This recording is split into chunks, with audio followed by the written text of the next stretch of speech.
कि देखेंगे। माधव हम तो आनंद, तैयार अब हैं। राजनीतिक विरोध नहीं, बैर हो गया है, ये राजनीतिक बैर देख रहे हैं क्या? संदीप जी, देखिए, राजनीति में मतभेद हो सकता है, लेकिन मनभेद हो जाए और मनभेद में कन्वर्ट हो जाए तो यह लोकतंत्र के लिए उचित नहीं है। जहां तक संसद के सत्र की बात है, संसद का सत्र सुचारू रूप से चले, यह सब लोग की प्रयास भी होनी चाहिए। सामूहिक प्रयास के माध्यम से ही, सामूहिक जब एफर्ट होगा तभी संसद का सत्र सुचारू रूप से चलेगा। देश की जनता भी चाहती है कि संसद का सत्र सुचारू रूप से चले।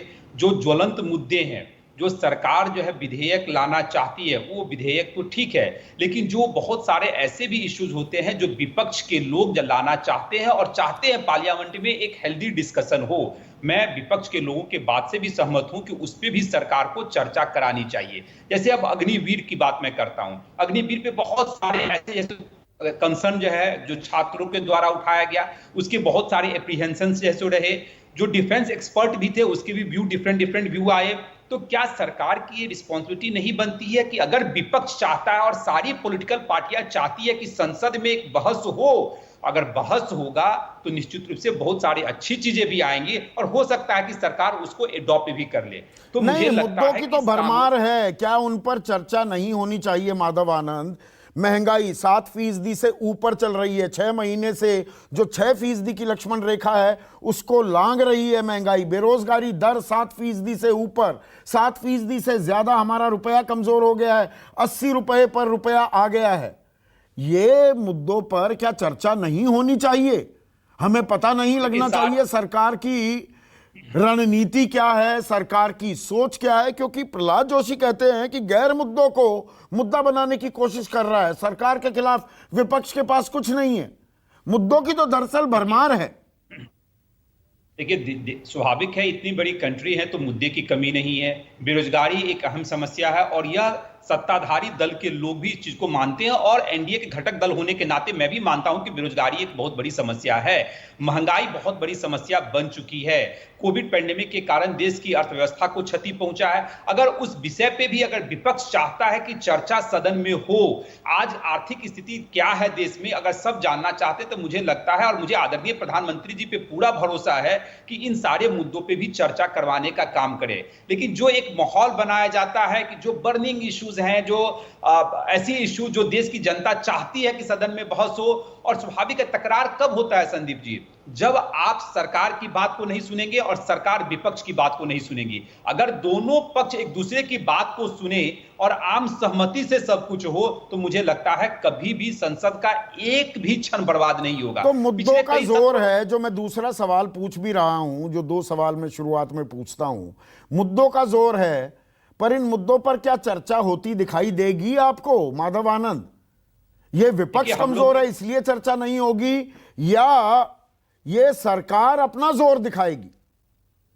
देखिए, सरकार तो पूरे देश के लिए सरकार है, ऐसा तो नहीं है। विपक्ष के लिए भी वही सरकार है, जनता के लिए भी वही सरकार है, सबके लिए वही सरकार है। तो मुझे नहीं लगता है, लेकिन जो एक बात से मैं सहमत हूं कि कहीं ना कहीं विपक्ष तो कमजोर है। और एक हम लोग मैनेजमेंट के स्टूडेंट रहे हैं और कहावत है कि एक लीडरशिप क्वालिटी, जब आपके पास लीडर नहीं होगा, आप अपने बातों को सही ढंग से प्रेजेंट नहीं कर पाएंगे, प्रेजेंटेबल नहीं होंगे, तो स्वाभाविक है कि जनमानस भी उस चीज को एक्सेप्ट नहीं करता है। और अगर तो आप विपक्ष को वो पेंट कर दोगे देश विरोधी, टुकड़े टुकड़े गैंग, नक्सली, पाकिस्तानी, आतंकवादी, ये भी एक नया शगल हो गया है विपक्ष के लिए। ऐसे शब्दों का इस्तेमाल पहले कभी आपने देखा? नहीं, देखिए, जो आज के राजनीतिक दौर में जिस तरह के शब्दों का यूज किया जा रहा है जनप्रतिनिधियों के द्वारा या कोई भी पॉलिटिकल व्यक्ति के द्वारा जो सार्वजनिक जीवन में जीते हैं, वो तो निश्चित रूप से एक चिंता का विषय है। इस तरह के शब्दों का प्रयोग नहीं होना चाहिए।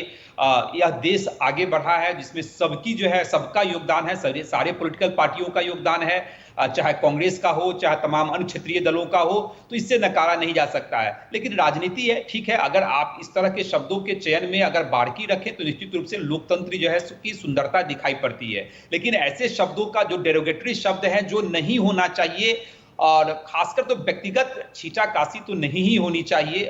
ठीक है, एक विचारधारा की लड़ाई हो सकती है, लेकिन वह व्यक्ति अगर विचारधारा की लड़ाई अगर व्यक्तिगत जैसे लड़ाई में कन्वर्ट हो जाए तो ये देश के लिए कभी भी उचित नहीं है। और मैं तो आपके चैनल के माध्यम से, मैं सरकार है, हम लोग भी एनडीए के पार्ट हैं और मुझे पूरा विश्वास है इस सरकार पे कि जनहित से जुड़े जितने मुद्दे हों निश्चित रूप से सरकार उस पर चर्चा कराएंगी, ऐसा मैं विश्वास करता हूं। अब पेगासस के मुद्दे पे देखिए, पिछला पूरा सत्र पेगासस के मुद्दे पे बर्बाद हो गया।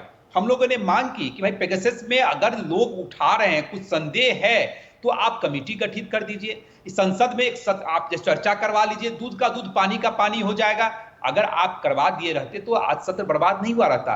कि एक एक समय बहुमूल्य होता है सदन का, इसीलिए मुझे पूरा विश्वास है और पूरी गंभीरता के साथ मैं कहना चाहता हूं और इस सरकार में से मैं आशा करता हूं कि इस बार के मॉनसून सत्र में जितने विधेयक हैं, लगभग 2 दर्जन से ज्यादा विधेयक की बात सरकार कर रही है, उसके अलावा और भी जो इश्यूज हैं उस पे जैसे अच्छे ढंग से नमस्कार, मैं हूं मानक गुप्ता। अगर आपको हमारा ये वीडियो पसंद आया हो तो इसे लाइक और शेयर जरूर करें और हां, हमें सब्सक्राइब और फॉलो करना ना भूलें ताकि आप देश और दुनिया की कोई खबर मिस ना करें।